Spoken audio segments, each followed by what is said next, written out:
ভিয়েতনামে মোরসালিনরা যখন নাটকীয় হারে টুর্নামেন্ট থেকে বিদায়ের পথে, তখন হাজার মাইল দূরে নেপালের রাজধানী কাঠমান্ডুতে মাঠে নামল জামাল তারিকরা।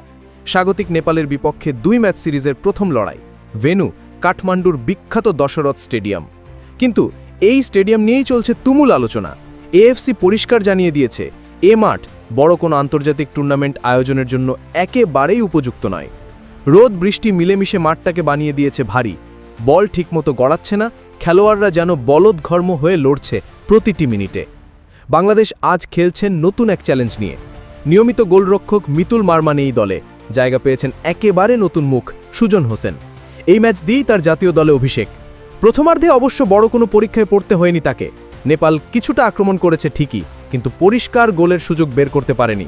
বরং সবচেয়ে বড় সুযোগটা পেয়েছিল বাংলাদেশই। ম্যাচের 36 মিনিটে রহমত মিয়ার লম্বা থ্রোইন নেপালের গোলরক্ষক কিরণ ধরতে গিয়ে ভয়ঙ্কর ভুল করেন। বল ফসকে যায় তার হাত থেকে। ফাঁকা পোস্ট সামনে বাংলাদেশি ফরওয়ার্ড বলও পান, কিন্তু দুঃখজনকভাবে গোলমুখে পাঠাতে ব্যর্থ হন। এমন সুবর্ণ সুযোগ হারানোর আক্ষেপ নিয়েই গোলশূন্যভাবে শেষ হয় প্রথমার্ধ। একদিকে ভারী মাঠ, অন্যদিকে নেপালি দর্শকদের তুমুল চিৎকার।